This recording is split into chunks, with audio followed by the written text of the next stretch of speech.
तो आज का हमारा लेक्चर है स्टॉप वॉच का। अभी तक हमने मैथ मेजरिंग इंस्ट्रूमेंट्स पढ़े थे कि कौन कौन से इंस्ट्रूमेंट्स यूज़ होते हैं मैथ्स को मेजर करने के लिए, जिनमें हमने physical balance, lever balance, electronic balance वगैरह पढ़ा।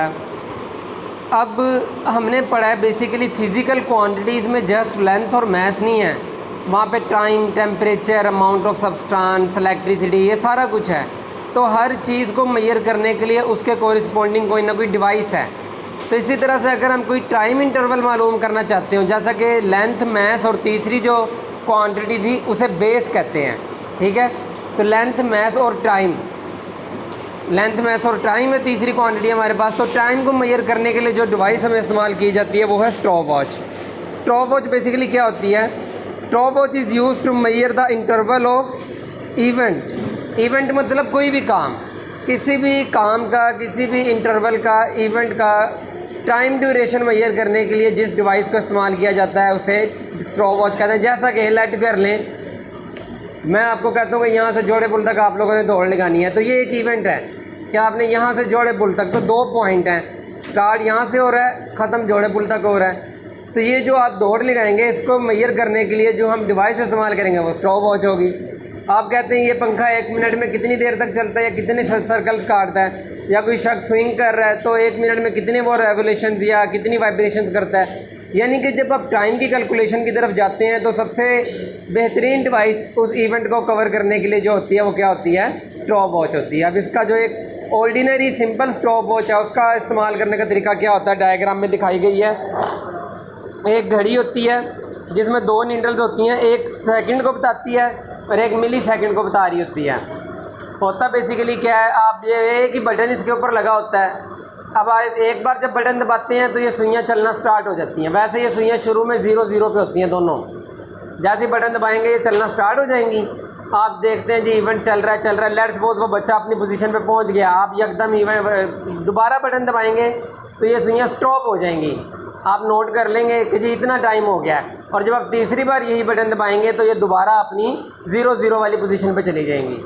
तो ये इनका काम करने का तरीका होता है। लेकिन अब आजकल इलेक्ट्रॉनिक स्टॉप वॉच भी आ गई हैं, आपके मोबाइल्स में भी होती हैं, उसमें भी सिंपल है। उसमें जब आप एक बटन दबाते हैं स्टार्ट का तो उसके साथ लैप लिखा आ रहा होता है। वो बेसिकली क्या होता है, जब आप दबाते हैं तो वो इसलिए होता है कि अगर एक से ज़्यादा शख्स किसी इवेंट में हिस्सा ले रहे हैं, लेट्स सपोज 10 बच्चे मैं भगाता हूँ यहाँ से लेकर जोड़े पुल तक, तो मैं क्या करूँगा, stop watch bar bar of on तो नहीं ना मैं इतनी सी देर में कर सकता कि एक बच्चा पहुँचे उसके अगली सेकंड में दूसरा पहुँच जाएगा, तो मुझे कैसे पता चलेगा? इसके लिए फिर मैं क्या करता हूँ, इलेक्ट्रॉनिक स्टॉप वॉच का लैप यूज़ करता हूँ कि जैसे ही पहला बच्चा पहुँचा मैं लैप का प्रेस करूँगा, वो एक टाइम रिकॉर्ड हो जाएगा, स्टॉप वॉच चलती रहेगी। फिर दूसरा बच्चा पहुँचा, मैं फिर लैप प्रेस करूँगा, दूसरा टाइम रिकॉर्ड हो जाएगा। लेकिन लेट्स करें पहला मैंने स्टॉप वॉच प्रेस किया तो 10 सेकेंड, दूसरा 11, तीसरा 13, चौथा 15, ऐसे। तो वो एक मेरे पास एक सीक्वेंस आ जाएगा कि ये बच्चे इस सीक्वेंस के हिसाब से पहुँचे हैं यहाँ पे। ठीक हो गया बेटा? तो ये स्टॉप वॉच था हमारे पास। इसका यूज़ मैंने आपको बता दिया कैसे करते हैं। मेजरिंग सिलेंडर क्या है? अब हमने सॉलिड का तो पढ़ लिया, उसकी लेंथ और डायमीटर वगैरह। अब लिक्विड्स को अगर मेजर करना हो तो उसके लिए हम यूज़ करते हैं मेजरिंग सिलेंडर को। लिक्विड्स की हम क्या यूज़ करते हैं?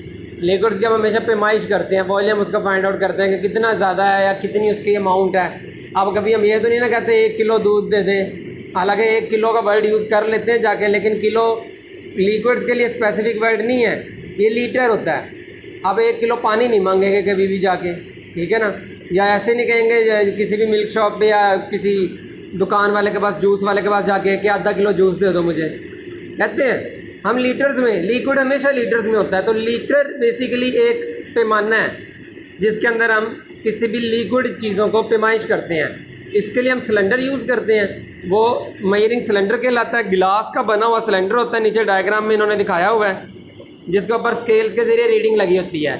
जिस चीज़ को आपने फाइंड आउट करना होता है कि इसकी अमाउंट कितनी है, आप उस चीज़ को सिलेंडर के अंदर डाल लेते हैं। वो जिस पानी की सरफेस हमेशा इक्वल रहती है, ये याद रखिएगा। बेशक डिवाइस टेढ़ी मेढ़ी ही क्यों ना हो, आप सब घरों में बर्फ़ जमाते हैं, बाज़ दफ़ा कोले ख़राब हो जाते हैं पानी निकालते हुए, कोई किनारों से मुड़ जाता है, कोई नीचे से मुड़ जाता है, ये वो, मतलब उनकी शक्ल सूरत ख़राब हो जाती है। लेकिन जब भी आप उनमें पानी डालेंगे उनका जो सरफेस है ऊपर वाला वो हमेशा सीधा होगा। कहीं ऐसे नहीं होगा कि कहीं से पानी ऊपर चढ़ा हुआ है, कहीं से नीचे हुआ है। इवन कि आप बर्तन को बिल्कुल ही नीचे पेंदे से बिल्कुल ही ख़राब भी कर लें, तब भी जब आप पानी डालेंगे तो लिक्विड हमेशा अपनी जो सरफेस होता है वो क्या रखता है, इक्वल रखता है। तो ये फिर जब हम पानी डालते हैं, कोई भी लिक्विड इस मेयरिंग सिलेंडर में डालते हैं, तो उसको हम अपनी आंखों के बिल्कुल सामने पैरेलल 0 डिग्री पे जब लाएंगे और उसकी रीडिंग करेंगे तो वो हमें बता देगा कि इस डिवाइस के अंदर इतना मीटर है। अगर हम इसको गलत तरीके से मेजर करेंगे तब भी हमारी मेजरमेंट ख़राब हो सकते हैं, यानी कि मैं नीचे से ऊपर की तरफ करके नाप करूँ या ऊपर से नीचे की तरफ करूँ तो वो रीडिंग मुझे गलत आएगी। ठीक है, लास्ट है आपके पास टॉपिक आज का बेटा, significant figure. Significant figures basically क्या होते हैं, all the accurately non digit and the first doubtful digit is called significant figure. ये डेफिनेशन है इसकी। अब इसमें होता क्या है, एक्यूरेटली नॉन डिजिट्स ऐसे होते हैं जो एग्जैक्ट और कंप्लीट हों, जिनके ऊपर आपको ये ना खदशा हो कि ये बढ़ सकते हैं या कम हो सकते हैं, या इन्होंने राउंड ऑफ हो जाना है, या इन्होंने प्लस हो जाना है या माइनस हो जाना है, ऐसा कोई मसला ना हो। जैसे मैं कहता हूँ कि इस वक्त 10:04 हुए हैं और 3 सेकंड हैं। अब इसके अंदर जो सबसे मोस्ट सिग्निफिकेंट नंबर है ना, इजी, वो है 10 बजे। क्यों भला? क्योंकि वो फिक्स है अभी फ़िलहाल के लिए, उसने अभी मुझे पता है कि थोड़ी देर तक उसने चेंज नहीं होना। और 10:03 मैंने कहा तो 3 मिनट भी कुछ हद तक ठीक है, कि मतलब कि उसने अभी 60 सेकंड लगने हैं चौथा मिनट होने के लिए, लेकिन 3 सेकंड इतना एक्यूरेट नहीं है। वो अगले ही लम्हे वो 3 से 4 हो जाएगा, 4 से 5, 5 से 6, तो वो चेंज हो सकता है। इसी तरह से जो ये वैसे मैंने एग्जांपल दिया रैंडम सी, साइंस में क्या होता है कि जब आप कोई सी भी वैल्यू लेते हैं तो वो पॉइंट्स में बहुत बहुत बड़ी बहुत बहुत छोटी वैल्यूज़ आती हैं। मैं अब आपको कह रहा था जैसे अभी पीछे हम डायामीटर मालूम करते हैं किसी भी सिलेंडर का वर्नियर कैलिपर से, तो वो हमें आंसर देगा 0.00 समथिंग मिलीमीटर। अब अगर हमें पता है कि अगर कोई वैल्यू आफ्टर द 0.5 या 5 से बड़ी हो जाती है तो वो तो राउंड ऑफ हो जाती है, यानी कि मैं मैयर करूँ 57 और वो हो जाए 57 की बजाय 0.6 हो जाए, यानी कि 0.57 की बजाय मैं राउंड ऑफ करके उसे 0.6 लिख दूँ तो वो सही है। तो इसलिए मुझे इस रीडिंग में हमेशा डर का लगा रहता है कि ये गलत हो सकती है, ये 57 से 60 हो सकती है। ठीक है, तो ऐसी रीडिंग को जो कि डाउटफुल होती है और उसके साथ अगर मैं वो रीडिंग्स ऐड कर दूं जो एक्यूरेट है, तो ये दोनों मिलके क्या बनाती हैं, सिग्निफिकेंट फिगर्स बनाती हैं। और एक्यूरेट कौन सी होती हैं, आमतौर पे पॉइंट से पहले वाली जो फिगर्स होते हैं वो सारे एक्यूरेट होते हैं। जैसे अगर 23.45 लिखा है ना, तो 23 आपका जो है वो सिग्निफिकेंट है, एक्यूरेटली नोन है, और आफ्टर द पॉइंट जो 45 आ रहा है ये डाउटफुल है। क्योंकि अगर मैं सिर्फ पूरा 45 लेता हूँ तो भी ठीक है, अगर मैं 5 को राउंड ऑफ करके 45 की बजाय 50 या 5 कर देता हूँ तो भी ठीक है। तो वो लम्हा चेंज हो सकता है, तो वो डाउटफुल है। जो नहीं चेंज होता वो एक्यूरेटली नोन है, और इन दोनों को जब मैं मिला देता हूँ तो वो क्या बन जाता है, सिग्निफिकेंट बन जाता है। इसमें कुछ कंडीशन है कि 0 कब सिग्निफिकेंट होता है कब नहीं होता है, ये आप लोग देख लीजिएगा। बाकी फिर हम इसका चैप्टर की रिवीजन कंप्लीट है।